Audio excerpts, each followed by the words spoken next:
ዘመነን ተደራደር ከማለት ግን ኢሳያስ አፈወርቂን ተደራደር ማለት ይሻላል። ዘመን በዋናነት የሚዘውረው እሱ ስለሆነ ማለት ነው። ሚስተር ከሌ ቀኝ ውስጥ አርበኛ ነው ተብሎ ያለ አንዳች ማስረጃ አይነገርም የሰው። ይሄ በጣም በህግ ያስጠይቃል እኮ። እውነት ነው። ማስረጃ ያለኝ ግን ሚስተር ከሌ ብዬ ደፍሬ ተናገሩታል።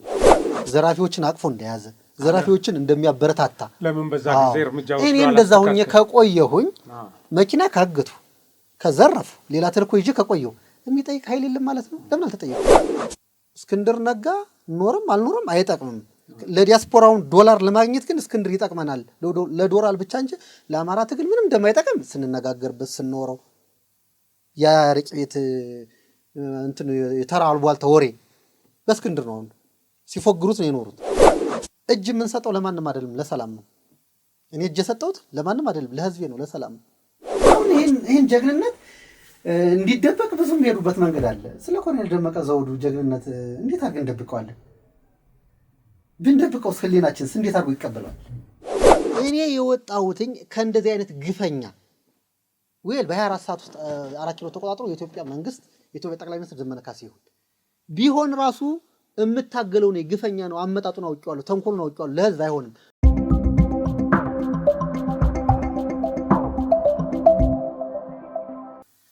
ሰላም ጤና ይስጥልኝ። የሀቅና ሳቅ ሚዲያ ቤተሰቦች ሰላማችሁ በያላችሁበት ይብዛያል።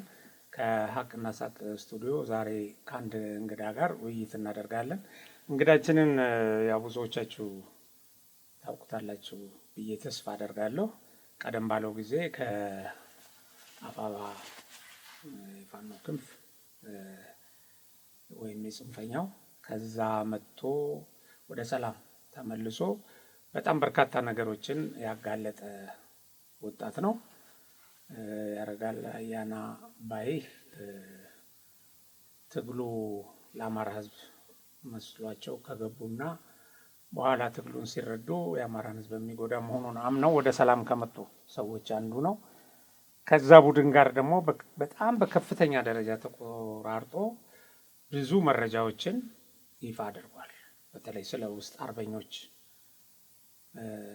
እና በዚህ የተነሳም ብዙ ተጽዕኖ ከቡድኑ በስልክም በመሳሰለውም የቡድኑ ወኪል ከሆኑም ይደርስበት ነበረ እና ዛሬ እንግዳችን አድርገን ጋብዘነዋል። ዛሬ የምንነጋገረው ከዚህ በፊት ካቀረባቸው አዳዲስ በሆኑ ኢንፎርሜሽኖች ላይ ነው። ምክንያቱም እዛ ከቀሩ እና ለመውጣት መንገድ ካጡ ጓደኞቹ ጋር ግንኙነት ስላለው የቡድኑን እንቅስቃሴ በቅርበት ይከታተላል። እንግዲህ አሁን እሱ ከወጣ በኋላ ታወጀ ስለተባለው አንድነቱ እንዴት ተፈጠረ? ይሄ አንድነት ምን ያመጣል? እነዚህ ሰዎች ወደ አንድነት ሲመጡ የጠላት ኃይሎች በምርጫው ላይ ምን ያህል ተጽዕኖ እንዳሉ በቅርብ ርቀት ያውቃል። ምክንያቱም የመረጃ ሰራተኛ ስለሆነ በክፍለ ጦር ደረጃ የመረጃ ኃላፊ ሆኖ የሰራ ስለሆነ እንደዚህ አይነት ነገሮችን ተከታትሎ አፕዴት ያደርገናል እና እዛ ላይ ነው የምንነጋገረው። አሁን ለመጀመር ወደ ሰላም ከመጣ በኋላ ያረጋል መጀመሪያ እንኳን ደህና መጣህ ወደ ስቱዲዮአችን። ፈቃደኛም ሆነ ለዚህ ቃለ መጠይቅ እዚህ በመገኘት በጣም ነው የማመሰግነው በዝግጅት ክፍሉ ስም። ወደዚህ ወደ ሰላም መጥተህ በጣም ብዙዎች ያልደፈሩትን ነገር ደፍረህ አጋልጠሃል። የአማራ ክልል የመስተዳድር አካላት ባሉበት የሃይማኖት ሰዎች ባሉበት እነዚህ ኃይሎች ከነዚህ ኃይሎች ውስጥ ያው ሁሉም አይደሉም ከዚህ ከጽንፈኛው ጋር ተገናኝተው መረጃ እየሰጡ የአማራን ህዝብ ስቃይ በማራዘም ረገድ አፍራሽ አስተዋጽኦ ስለነበራቸው ሰዎች በድፍረት አጋልጠሃል። እንደው የመጀመሪያ ጥያቄ ላርገውና ይሄ ምን ተጽዕኖ ፈጠረብህ አሁን ይሄን በማድረግ? እሺ አመሰግናለሁ። እውነት ለመናገር ያው እንደተነጋገር ነው እዛ ላይም ተናግሬዋለሁ። ትግሉ በብዙ አካል የተደገፈ ነበር በውስጥም በውጭም እንዳልነው። እኔ ይህን ትግል ትቼው የመጣሁት ባለፈው እንዳልነው የራሴ አመለካከት ነው። የማንም አስረድቶኝ ማንም ጎትኩቶኝ አይደለም። አሁን እዛ የቀሩ ወንድሞች እንደሚሉት እነሱ የመሰላቸው ለኔ አልመስለኝ ብሎ ነው የመጣሁት። እኔ መስሎኝ የገባውበት ትግል ከገባው በኋላ ተቀይሯል፣ መንገዱ ስቷል። እኔ በአማራ ህዝብ ላይ በወሰኑ ላይ በማንነቱ ላይ ችግር አመጣ ብዬ የምታገለውን አካል እነሱ ደግሞ አብረን እንሰራለን አሉ። እነሱ ልክ በሱ የታያቸው ለኔ ስህተት መስሎ ታየ ነው በዋናነት ትልቁ መንገድ ማለት ነው። ይህን ወደኋላ የምንመጣበት ሆኖ ግን አሁን እንዳላችሁኝ ደፍር የተናገሩት ነገር የአፍኖ ሰላም መድረክ ላይ ተጽዕኖ እንደሚያመጣብኝ ያውቀዋለሁ። ግን ከመናገሬ በኋላ ግን የመጣብኝ ተጽዕኖ በጠበቅኩት ልክ አይደለም። እኔ የጠበቅኩት እውነትን ተናግሮ የሆነ አካል አስረድቼ ማለፍን ነው ፈልጌ የተናገርኩት እንጂ በዛ ቦታ ላይ እዛ ሰዓት በሆነ ሰዓት ያን ተናግሬ ለኔ የሆነ ነገር አገኛለሁ ወይ የሆነ ነገር ይመቻቻል ጠብቄው አይደለም። የመጣው ይምጣ ግን መስማት ያለበት አካል እንዲሰማ ነው እና እንዲያርም። አዎ እዛ ትግሉም እኮ የገባው ለአማራ ህዝብ እኮ ነው። ልሞት እኮ ነው በጥይት መካከል የነበርኩኝ። ለአማራ ህዝብ ደግሞ ተናግሮ መሞት አሁንም አላማኝ ነው።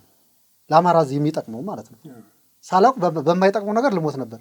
አሁን ግን ራሴ በተረዳሁት መንገድ እውነቱን ተናግሬ መሞት አለብኝ ብዬ ተናግሬያለሁ። ብዙዎች ተከፍተዋል፣ ብዙዎች አደረጃጀት ሰርተዋል። ግን ይህን ያህል የከፋ እንትን የገጠመኝ ነገር የለም። አንደኛ እንትን ነው ፕሮፓጋንዳ ስም ማጥፋት እንደዚህ ምናምን መጥቼ የአማራን ህዝብ በአግባቡ እንዳላገለግል በያሱትን መረጃ ከተገቢ ቦታ ደርሶ ስራ እንዳልሰራ ተልኮ ይዞ ነው የመጣው። ይህ የሚናገረው ነገር ውሸት ነው ምናምን በምናገራቸው ነገር ግን በነገራችን ላይ ሙሉ ማስረጃ ያላቸው ነገሮች ናቸው። ለምሳሌ ሚስተር ከሌ ቀኝ ውስጥ አርበኛ ነው ተብሎ ያለ አንዳች ማስረጃ አይነገርም የሰው። ይሄ በጣም በህግ ያስጠይቃል እኮ። እውነት ነው። ማስረጃ ያለኝ ግን ሚስተር ከሌ ብዬ ደፍሬ የተናገሩታል። የሚጠይቅ አካል ማስረጃው ይጠይቃል። ደግሞ የሚገባው ቦታ ላይ አስቀምጫለሁ ማስረጃውን። በዛ ልክ ባያችሁት ልክ ነው መናገሬም ደስ ብሎኛል። አይቆጨኝም። አልተናግሬ ቢሆን አልልም። ብዙ ነገርም ያስተካክላል። አንደኛ የተስተካከሉ አሉ በግልም ስለምንተዋወቅ ተነጋግረንም ስለነበር፣ ሁለተኛ ሌሎቹ ወደ መስመር እንዲይዙ አድርጓል። ከዛ ውጭ ደግሞ ቀኝ ውስጥ አርበኛ ሆኖ መስራት ምንም የተደበቀ ነገር እንዳልሆነ በሆነ ሰዓት ላይ መውጣት እንዳለበት በህግ እንደሚያስጠይቅ፣ እንደሚያዋርድ፣ እንደሚያሳፍር፣ ተጠያቂ እንደሚያደርግ፣ የታሪክ ተወቃሽ እንደሚያደርግ እንዲታወቅ አድርጌያለሁ። በዚህ እኔ እኮራለሁ። ሰው ማንም የፈለገው ሊል ይገባል ይችላል። እኔ ግን ደስተኛ ሆኜ የተናገሩ መናገር ያለብኝን ተናግሬያለሁ። የተናገሩት ነገር ውጤት አላመጣ ማለት አልችልም። ውጤት አመጣል ናይ ነው። ብዙም ተጽዕኖ አልመጣብኝም። ኦኬ አሁን እንግዲህ ይሄ ቡድን እዚሁ ጥያቄ ላይ እንቆይና ከሱ የሚወጡ ሰዎችን እዛ ባሉ ጊዜ እንግዲህ ጀግና ሲባሉ ሲወደሱ ወይም ደግሞ ትልልቅ ነገር ሲሰሩ ወይም ሲያሰራቸው የቆዩ ሰዎችን ሲወጡ የሆነ የገጽታ ማጠልሸት ነገር እንትናቸውን አስተዋጽኦአቸውን የማጠልሸት ስራ ይሰራል።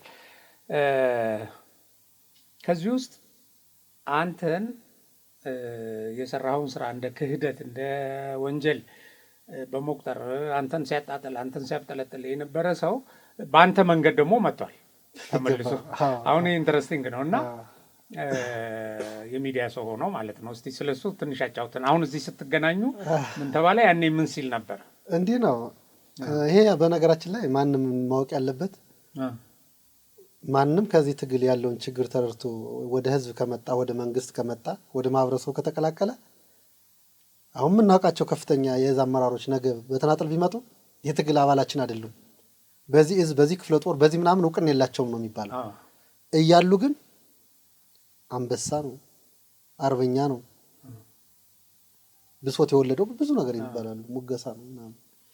ሲመጣ ግን ይህ ስም የለም እና ምናልባት እንዳጋጣሚ ሆኖ ችግሩ ከገባይ ቆይቷል። ስጠይቅ የቆየው ሰው ነኝ። ዝም ብዬ ተደብቄ ወይ ብድግ ብዬ አይደለም የመጣሁት። ከታች ከሻለቃ አመራር እስከ እዝ አመራር ጠይቄያለሁ። በትምህርት ቤት ጉዳይ ትምህርት ቤት በዘግተን ህፃናትን ቤት በምናውልበት ጉዳይ ለምን ይሄን እናደርጋለን ብዬ ጠይቃለሁ። ልንታገልለት የወጣን አላማ ረስተን ሌላ አዲስ ነገር እንትን እያልን ነው። አሁን ምሳሌ የሆነ ሸኔ ጉዳይ የቲፒኤልኤፍ ጉዳይ እጠይቃለሁ። ለምን ከነሱ ጋር? ምክንያቱም በዝርዝር በኋላ ስለመጣበት ነው። እየጠየኩኝ ጥያቄ ከመመለስ ይልቅ ተደራራቢ ችግር በህዝባችን ላይ እየፈጠሩ ስለመጡ ለወደፊት ምን ህዝብ ከምንም እንደማያሻግሩት ስላወቅኩ ነው የመጣሁትና እንደ ጎጃም ለመጀመሪያ ነኝ። ኦኬ ይሄ ጥያቄው ስላልመለሱ ለአማራ ህዝብ ምንም አይነት ፋይዳ ስለሌለው ይህ ትግል ራሴን ማግለል አለብኝ ብዬ ከዚህ ትግል ራሴን ያገለልኩ በመጀመሪያ እኔ ነኝ። እና በዚያን ሰዓት በጣም ከሚገርመው የትግል አባልም አይደለም እስከ ማለት ድረስ አናውቀውም፣ ሌባ ነበር፣ እንደዚህ ነበር፣ ይሄ ብዙ ነገሮች በሚዲያ ወጣዋል። ምናልባት ይህን ጥያቄ ስጠይቅ ከጎን የነበሩ ሰዎች የክፍለ ጦር ህዝብ ግንኙነት የበርጌድ ምናምን እንደዚህ አይነት ነገር እኮ ወርዷል በሚዲያ ልቀቁ ተብለ ምናምን እያሉ ግን ህሊናችን አይፈቅድም ምናምን እያሉ ነበር። አስገዳጅ ነገር ሆኖ ለቀውታል። እሺ ይሄ ለኔ ምንም አይደለም እኮ የለቀቁት ለምሳሌ ያረጋል በዚህ ትግል ሰዓት በትግል ቦታ ላይ ያለ ይሄን አድርጎ ነበር ካለ የኔን ድክመት ብቻ ሳይሆን የሚያሳይ እዛ ውስጥ ያለ አደረጃጀቱ ችግር እንዳለበት ዘራፊዎችን አቅፎ እንደያዘ ዘራፊዎችን እንደሚያበረታታ ለምን በዛ ጊዜ እርምጃ ወስዶ እኔ እንደዛ ሆኜ ከቆየሁኝ መኪና ካገቱ ከዘረፉ ሌላ ተልኮ ይዤ ከቆየሁ የሚጠይቅ ኃይል የለም ማለት ነው። ለምን አልተጠየቅኩም? ልንይዘው ስንል አመለጠ። እንትን አይሆንም። እኔን ይቦጣል ብሎ የጠረጠረ አንድም አባል አመራር የለም። ጥያቄ ጠይቃለሁ። በመጠየቄ ደስተኛ ያልሆነ ሌላ ስም እየሰጠኝ እንደሆነ አውቅ ነበር። ግን ይህን ትግል ትቶ ይሄዳል ብሎ እንደማያስብ አውቃለሁ። ኤኒዌይስ እንደዛ ሲባል የነበረው አንድ አሻራ ሚዲያ ነው ሲሰድበኝ ነበር። አሻራ ሚዲያ ማለት ስራ አስኪያጁ ኤልያስ ድባሱ ነው። በፌስቡክ ገጹም በሚዲያውም በጣም እየሰደበኝ ነበር። ሌሎችም ተቀባብለውታልና ወንድሜ ኤልያስ በደህና መጣል በጣም ደስ ብሎኛል። ተገናኛችሁ? ተገናኝተን እያወራን ነበር። አሁን የሆነ ሚዲያ ላይ እንደውም ተገናኝተን እዛ እያወራን በጣም እየጠየኩት ነበር። እንደው እንደዚህ ያልከኝ ከምን አንጻር ነው ምናምን እያልኩት ነበርና በእርግጥ እሱ ልክ ነው ያለኝ። ትግል ቦታ ላይ ነበርኩ። ያንተ መምጣት አንድ እንደመረጃ ሰው ለኛ ጥሩ አልነበረም። ታዲያ እንደዚህ ብለው ከማስተባበል ውጭ ሌላ መድኃኒት አልነበረም። ይሄ ቀጣይነት አለው። አንተን ሰድቤ ግን እኔ እጅን አግኝቻለሁ እያሉ ዛሬ እንደውም እሱን የቴዎድሮስ እዛ አያውቁም እስከ ማለት ደርሰዋል። እሱ ኤልያስ በቦታው እያለ ከርታታው ጋዜጠኛ ነው በሚል ነው የምናውቀው። በጣም ለዚያ ትግል ብዙ ነገሮችን ያደረገ ከአርበኛ ዘመነ ካሴ ጀምሮ በቀን 3-4 የሚደዋወል ከዲያስፖራው ጋርም ከየተየው ሚዲያ በጣም ለዚህ ትግል ብዙ ነገር የከፈለ ነው። እንደማይሆን ሳይሆን የመጣ እና ይሄ ነገር አለ። እሱንም አሁን አጣጥለውታል። ከዛ ውጭ በግል ፌስቡክ ገጻቸው ደውሎ የሰደውኝ ካድከን አዋረድከን ያሉኝ እየገባቸው እየመጡ ነው። እኔ በነገራችን ላይ ማንም ቢሰድብኝ አልናደድም። አንደኛ የሚዲያውን ጉዳይ ለኔ ምንም አልሰጠውም። ምክንያቱም እኛ በቦታው እያለን እኮ ያደራጀነው አካል ነው የሚሰድብኝ። እንደውም አንድ ገጠመኝ እዚህ አዲስ አበባ አሁን እዚህ መጥቼ አባይ ባንክ ጋር ሄጄ ነበርና የሆነ ጓደኛዬ ነው አብሮኝ የተማረ ፌስቡክ ላይ ይሰድበኛል። ስለሆነ ፖስታውን የምንነጋገረው እንደዚህ ፖስት ከተደረገ ከስር በ3-4 እንትን ይሳደባል እሱ እና ራሱ እንደ ኃይለኛ ታጋይ ምናምን ነው ቆጥሮት። አማራ ክልል ስላለው ሁኔታ ስለ ቤተሰቦቹ ስለ አካባቢው ምንም የለም። እዚህ ስራውን እየሰራ ነው፣ ደሞዝ እየተከፈለው ነው። አዲስ አበባ ነው በነጻነት እየተንቀሳቀሰ ነው። ፌስቡክ ላይ ግን መርዝ ይተፋል እና አባይ ባንክ ከስተመር ነኝ ሲሄድ ለካ እኔ እንትን ስል ከሱ ጋር ነው ያረፉት። ተነስቶ ሮጣ። ኦኬ በሱ ቤት እየተፈለገ ነው። ራሱ እንደ ትልቅ ፖለቲከኛ ቆጥሮ በቃ በመረጃ ያፈላለግ ነው መስሎት ሮጣና ለታሲዘው ይርክ መሰለው። ማናጀሩና ያው የሮጣው ልጅ ጥራልኝ እንደዚህ ነው እኔ የመጣሁት ከስተመር ስለሆነ ብር ፈልጌ ነው እሱን ለማለት ምናምን አይደለም። ግን ማንም ከህግ እንደማያመልጥ ነገሩ አስተምረው ለእናንተ ተቋም እንደዚህ አይነት ሰው አይመጥናችሁም፣ አስተካክሉ፣ ስራው ላይ ብቻ ተኩራም ሄዱ። ብዙዎች አሁን እዚህ ቴሌ ውስጥ ነው ባንክ ላይ በግል ነው ይሳደባሉ። ይሄኛውን እኛ ዛው ሳሉን በርቱ ምንለው ነው የስራ ጉዳይ ነው ይሳደብ። ግን በዋናነት እኔ ልለው የምፈልገው እኔ ስናገር ስተቱ የት ላይ ነው ውሸቱ የት ላይ ነው ብሎ ሐሳቡን ማስተባበል ነው የሚሞግት። በጣም ብዙዎች ይሄን እኮ ብለሃል ይሄን ማስረጃ አለው ብለው ይጠይቋሉ። ተቀብለዋል ያወራናትን በሙሉ ተቀብለዋል። ቀኝ ውስጥ አርበኛ ምናምን እያልክ እነከሌን እዚህ ጋር ስማቸው መጥቀስ ስለማልፈልግ ነውና እዛ ጋር ስለሚያውቀው እከሌ እንደዚህ ያልከው መቼ ነው ቀኑን ሰዓቱን ወራቱን ለማን እንደላከ የላከውን የጥይት ብዛት ምናምን አስቀምጨለታለሁ። አረጋገጠ። የባንክ እንትኑን ይቅርታ ነው ያለው። ብዙዎች በዚህ መንገድ እየተመለሱ ነው። እና እስቲ ወደ እንትኑ እንሂድና እንግዲህ አሁን አንተ ከመጣ ወዲህ ነው ብዙ ሰዎች መጥተዋል።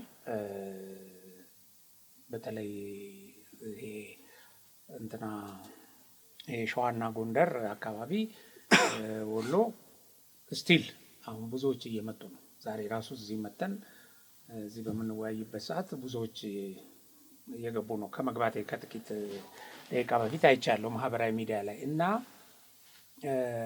እነሱ ይሄንን መፍለስ ወይም ወደ ሰላም መሄድ እንቆጣጠርበታለን እንደ መፍትሄ ነው ብለው ካስቀመጡት ነገር ውስጥ አንድ አለመሆናችን ነው አሉ። አሁን አንድነት መስርተናል አሉ። አሁን ሁለት ነገር እዚህ ላይ እናንሳ። አንዱ አንድነት የመሰረቱበት መንገድ ምን አይነት ነው? ምርጫው፣ ውክልናው ይሄ አንድ የሚያደርጋቸው ነው ወይስ ሌላ የቅራኔ ምንጭ? ብዙዎች ስለሚሉ ነው የቅራኔ ምንጭ ነው። ውክልናው የተለያዩ ሰዎችን ለማንገስ ነው የተደረገው። የቲፒኤልኤፍ እና የሻዕቢያ ሰዎች ደግሞ በዚህ ምርጫ ላይ ትልቅ ተጽዕኖ ነበራቸው። ሲናገሩ ነበር ባይዘው አንድ ሚዲያ ላይ እኛንን ይሄንን ዘመነን እንዲመረጥ ያደረግነው እኛንን ሲሉ ነበር። ያው ቪዲዮውን እንለቀዋለን እኛ። አሁን አንዱ እሱ ነው። ይሄ አንድነት መሰረትን ካሉ በኋላ ትልቅ መፍትሄ እንዳመጡ ከዚህ በኋላ ከቡድኑ የሚወጡ ሰዎች እንደማይኖሩ አንድ ሆኖ እንደሚዋጋ ከዚህ በኋላ ብዙ ሰዎች ወደ ትግሉ እንደሚመጡ አዲስ አበባም ያልገባ ነው ወይም ያላሸነፍ ነው የተከፋፈልን ስለነበርን ነው። አሁን አዲስ አበባ እንገባለን። እንግዲህ አንተም እንደሰማ ሁላችንም እንደሰማ ነው በሁለት ቀን በሶስት ቀን አዲስ አበባ እንደሚገቡ ነበረ ትኩሳቱ ሲወራ በሚዲያ ላይ። በቃ አለቀ ተብሎ ለምስራቅ አፍሪካ እንኳን ደስ ያላችሁ ለሌላው ህዝብ ሁሉ ተብሏል፣ ታውጇል። እና ምንድን ነው አሁን አንተ ይሄ አንድነት የሚሰጥ ትርጉም? አንዱ እንዴት ተመራረጡ ነው። ሁለተኛው ደግሞ ምንድን ነው እሱ አሁን አንድነቱ ለውጥ ያመጣል ወይ በእነሱ ላይ? ይሄ ወደ ሰላም የሚመጣውን ኃይልስ ያቆመዋል ወይ? ጥሩ። ይሄ አንድነት በተመለከተ በነገራችን ላይ ይሄን አንድነት እኔ ትግል ቦታ እያለሁ በጣም ፈልገው ነበር። ምክንያቱም ብዙ ወጣት ብዙ ወንድሞቻችን መስዋዕት ሳይሆኑ አንድነት ካለ ለማሸነፍ የአዲስ አበባ 4 ኪሎ ነው የሚለውን ትቼ ነው በእኔ በግሌ ማለት ነው። እዛም እያለሁ ሁኔታውን ስለማውቀው የሆነ ቻንስ አልፎናል እኛ እዛ እያለን ማለት ነው። የሆነ ሰዓት ላይ ትግል እንደጀመርን ፋኖ ብዙ ቦታዎችን የተቆጣጠረበት ሁኔታ ነበር። ያ እዛ ቦታ ላይ ሆነን ራሱ ከፊት ነገሮቹ እንደሚመጡ ብዙ ነገር ያመላክት ነበር። የእርስ በርሱ መጠላለፉ ምናምን እያለ ገምት ነበር እኔ አሁን ያለበት ሁኔታ ላይ እንደሚደርስ። ያኔ እኮ ብልጥ የሆኑ ታጋዮች እኮ አሁን መስዋዕት ሆነዋል። ነፍሳቸውን ይማር እንጂ ማለት ነው። እንደራደር ይህን እድል አናገኙም ያሉ ልጆች ነበሩ። አንደኛ አንድነቱም የተወሰነ ነበር፣ በጋራ ነበር አይዞ የሚባለው። ሁለተኛ የሆነ ፓወር ነበር። በዛን ሰዓት እንደራደር ብሎ የጠየቁ ጀግኖች ነበሩ። መንግስትም አልተዘጋጀም። ግን ድርድር ኑሮ ቢሆን ይሄ ያኔ እንደተከበር ማለት ነው የሚመለስ ጥያቄም አለ። ህዝቡም ቅቡልነት ነበር። በመንግስት በኩልም ይሆናል በቃ ነበር በምንለው። ግን ትግሉን የዛኔም የሆነ ነገር እንቅፋት እየመታው ነበር። ቀስ በቀስ ግን መንግስት የራሱ እንትን ወሰደና አሁን ባለበት ላይ ይገኛል። ድርድር አንድነቱ በጣም ጥሩ ነበር ቢጠቀሙበት። አንድ መሆኑ የሚጠቅመው ለድርድርና ለድርድር ብቻ ነው። ለድርድር በጣም ይጠቅማል። የጦርነት መጨረሻው ድርድር ነው። እኔ ያሸንፋለሁ ምን 4 ኪሎ አዲስ አበባ ምናምን የሚባለው እንደው በጣም ስለደጋግም ነው። ሁሌም እነሱም በብዙ ጊዜ ሲያነሱት እኔ አንዳንዴ ይሰለቻል። ቀዩን ስሙ ብዙ ጊዜ ሰው ሰለቻውን 4 ኪሎ አዲስ አበባ የአባታችን ቤት ምናምን የሚባለው ነገር ለእኔ አይደለም። ይሄ አይደለም የአማራ ሕዝብ ጥያቄ። የተነሳበት ልንሞትለት የቻልን ሌላ ጥያቄ ነው ያለው። ስለሆነ ቤት አይደለም፣ ስለሆነ ወንበር አይደለም እኮ በዋናነት ማለት ነው። እሱም አሁን ነው ሀሳቡን የቀየረ። ለስልጣን አይደለም እንዋጋው ነበር ሲል የነበረው እኮ አሁን ነው ሀሳብ የቀየረ። ከዛ ውጭ ግን አሁን ሚዲያ ላይ እየሰማው ነበር። ልንደራደር አይደለም አንድ የሆን ነው አንድነቱን የፈጠር ነው ልናሸንፍ ነው እሱኛው አይደለም ዋናው እንት ነው። አንደራደርም የሚለው አካል የኢትዮጵያ መንግስት አሁን ባለው ሁኔታ አሁን አንድነቱን እንዲመራው መሪው ነው የተመረጠው አካል ለድርድር እሱ አይደለም የሚጠየቀው። እኔ በማውቀው ልክ ዘዋሪው ሌላ አካል ነው። አሁን የአማራ ፋኖ ብሔራዊ ንቅናቄ አንዱ ነው አይደለ? መሪው ዘመነ ካሴ ነው። ዘመነ ካሴ ለድርድር አይደለም እሱ። ሌሎቹ በጣም ድርድሩን ይፈልጉታል። እሱን አየር ላይ ጥለው እንዲደራደሩ የሚመጡ አመራሮች እንዳሉ አይ ነው እርግጠኛ ነኝ ነው የምናገረው። ዘመነን ተደራደር ከማለት ግን ኢሳያስ አፈወርቂን ተደራደር ማለት ይሻላል። ዘመን በዋናነት የሚዘውረው እሱ ስለሆነ ማለት ነው። አሁን ግትርም ነው እንደገና ከጠላት ተልኮ ያዘ። ሁለተኛ የዚህ የአንድነቱ መሪ ዘመነ ካሴ ነው መባል የለበትም። መሪው ሌላ ነው። ተወክሎ ያስቀመጠው የመረጠው አካል ነው። ምናልባት ዘመነ ካሴ መሪ ባይሆን እኮ የአንድነት አይመጣም። መላው አማራ መከታው ይሆነናል ብሎ መከታውን ቢመርጥ የሆነ የታስራደ ይሆነናል ብሎ እሱም ቢመርጥ እስክንድር ይሆናል ብሎ ቢመርጥ አይሆንም ማለት እንዲሳካ ያደርጉት። ይሄ ቢሆንማ ገና መጀመሪያም ላይም አንድነት ይመጣ ነበር ገና ከመጀመሪያው። ምክንያቱም መሪ መሆን የሚፈልግ እንደ ጎጃም ዘመነ ካሴ መሪ ካልሆነ በየትኛውም መንገድ ስምምነት የለም። ይሄን ያህልማ አይፈጅም ነበር። ለምን እስካሁን ቆየ? ዘመነ ካሴ መሪ አናረግም ብለው አይደለ? ከጠላት ጋር ግንኙነት የለንም ብለው አይደለ እስካሁን የቆየ? እስካሁን ለምን ቆየ? አሁን ምን አዲስ ነገር ተገንቶ ነው አንድ የሆኑት? ሸዋ ጠቅላይ ግዛት አስታውሳለሁ መምህር ብንተስኖት ፖለቲካ ዘርፍ ኃላፊ ነበረው። ከጠላት ጋር የወገኑ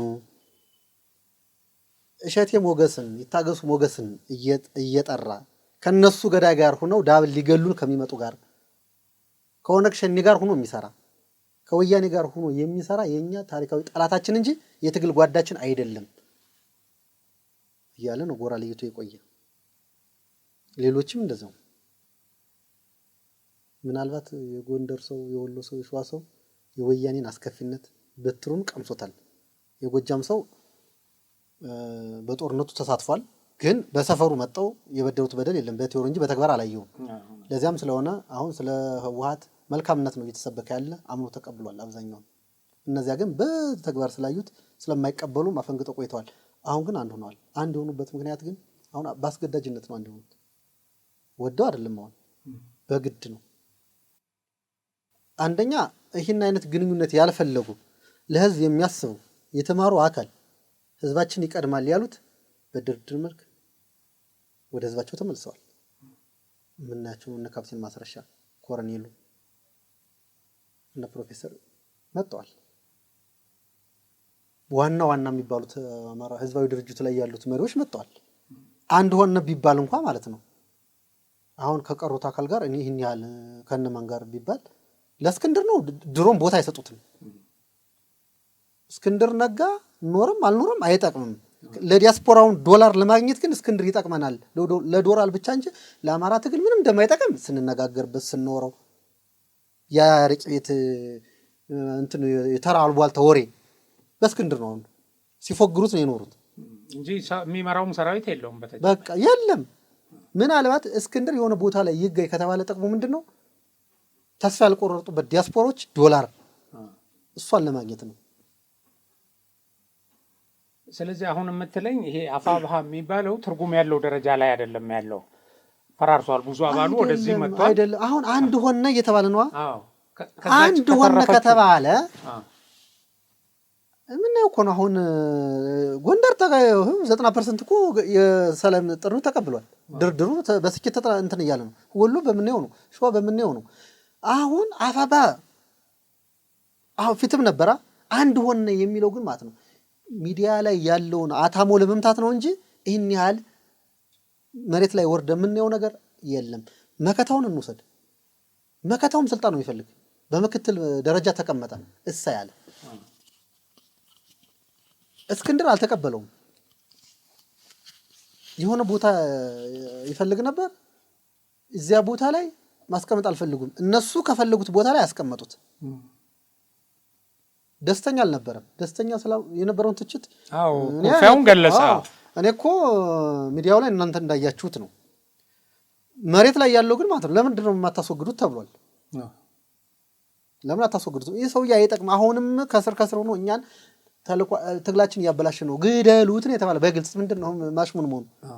እነሱ ሚዲያ ላይ የተናገሩት፣ እኛ መሬት ላይ ደግሞ ከወንድሞቻችን እኮ የምንሰማው ነገር እኮ ነው። ይህን ቀደም ብሎ ሲባል ነበረ። ባይዘው ከፊትም እስክንድርን ተቀባይነት የለውም። እስክንድርን የሚጠቀሙት ለጥቅም ብቻ ነው። እና አሁን ይሄ አንድነት በጣም የሚገርመው ሁልጊዜ ሚዲያ ላይ የማይሰለች ነገር ከፊት በ24 ሰዓት በወራት ይሄ ዓመት ለኛ ነው እንደተነጋገርነው ባለፈው ይባል ነበር። አተሙ ይመታ ነበር።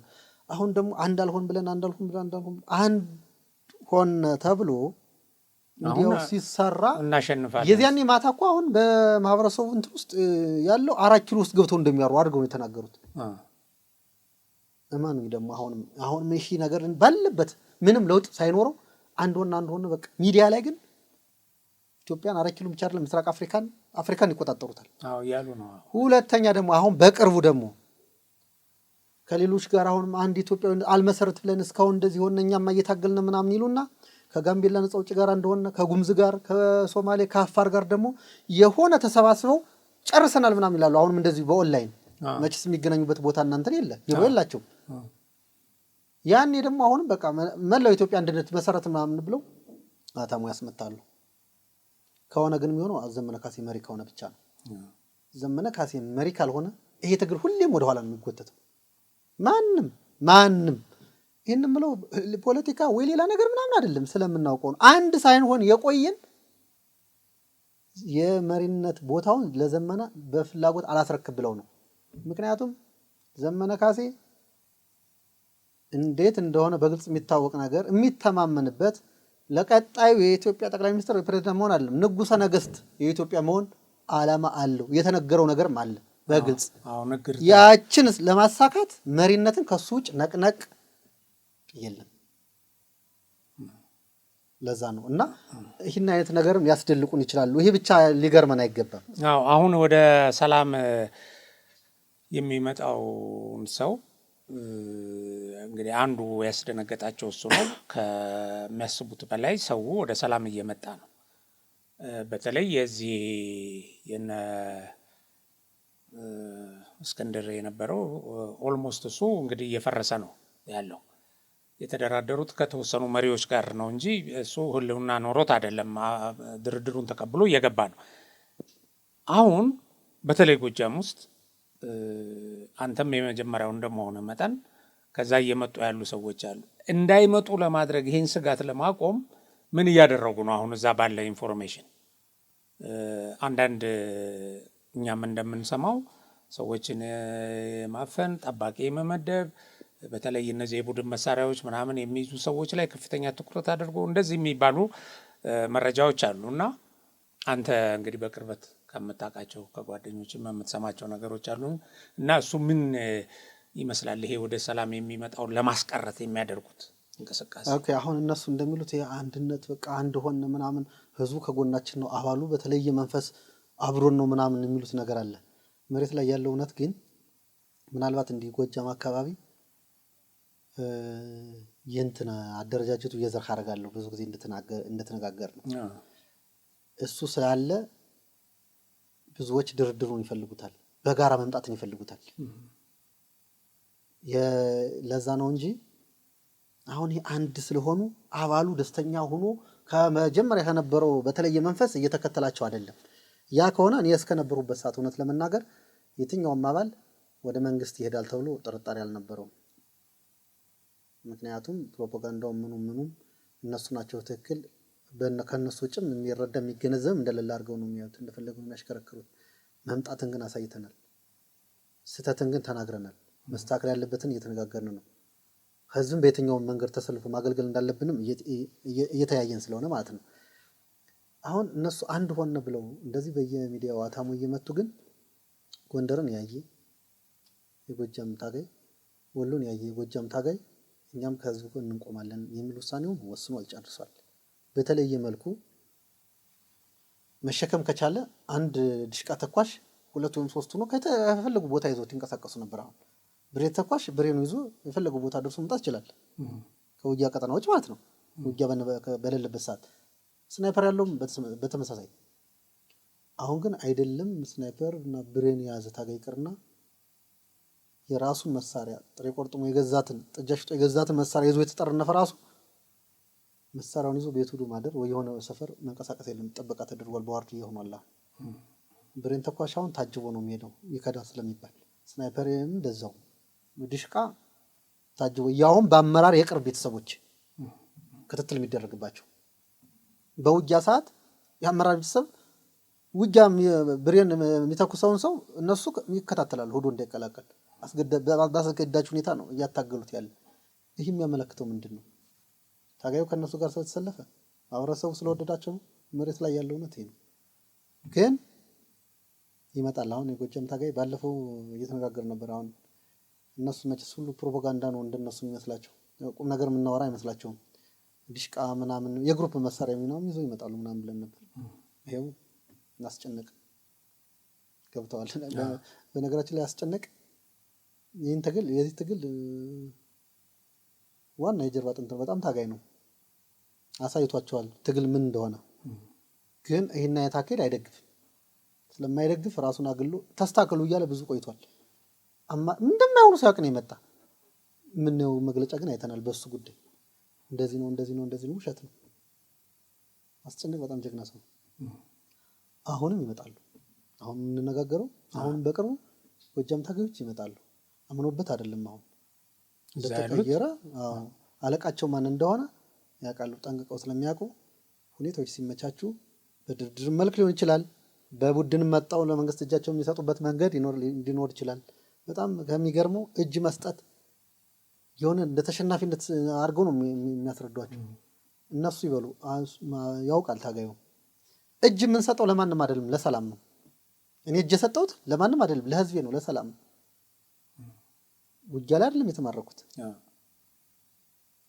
ተገድጄ አይደለም የመጣሁት።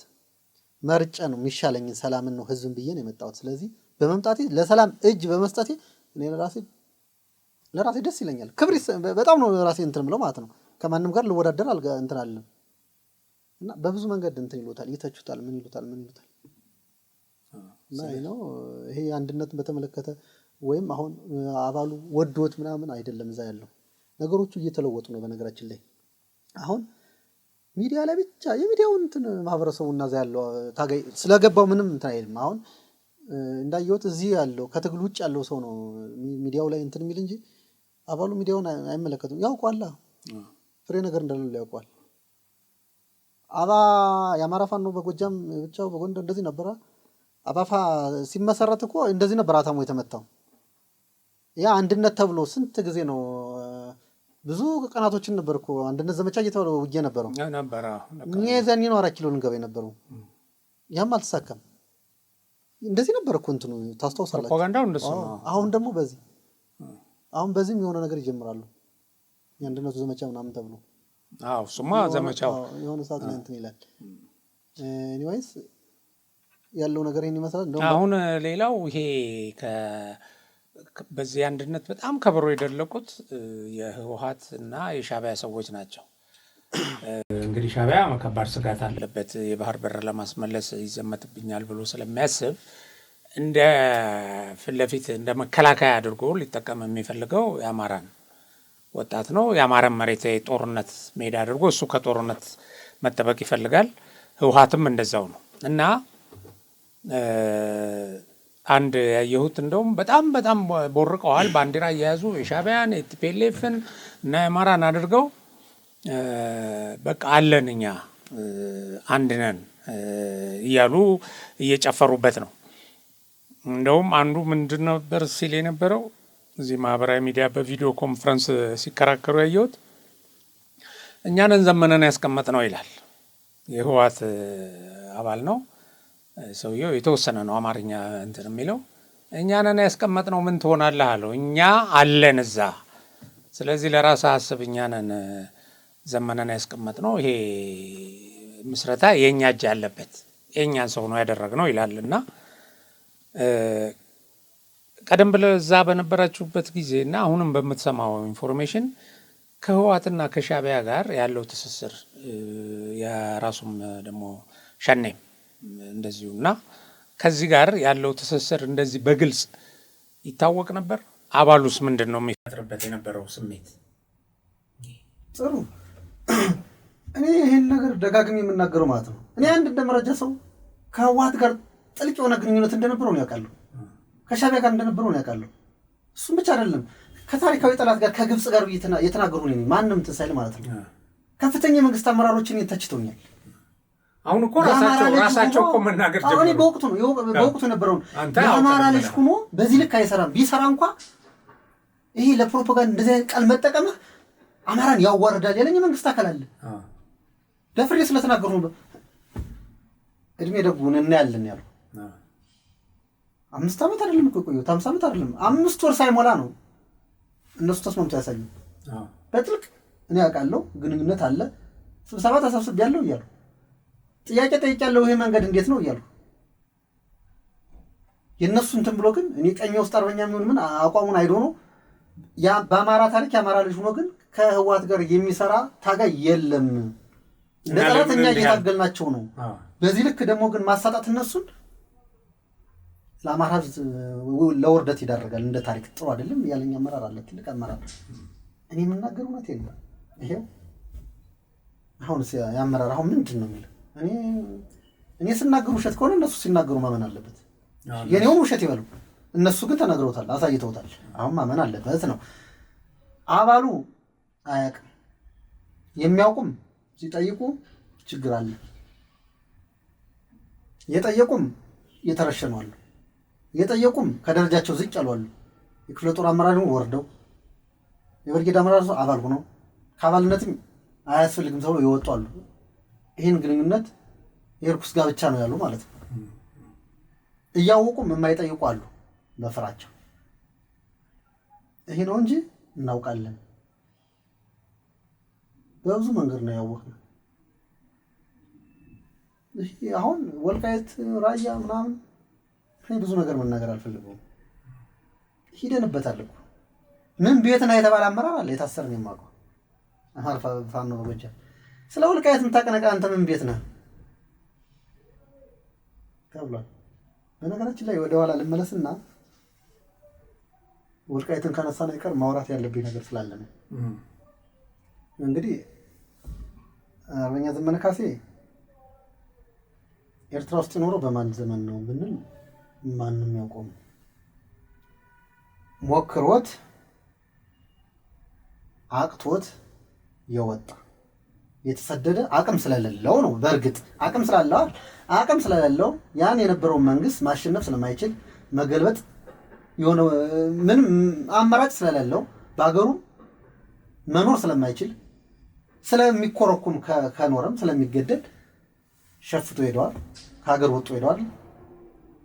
ሲመጣ ወደዚህ ወደ ኢትዮጵያ ሲመጣ በሱ ክንድ በሱ ፖለቲካ በሱ ጅግንነት አይደለም የመጣ። ለውጥ ያመጣ አካል አለ።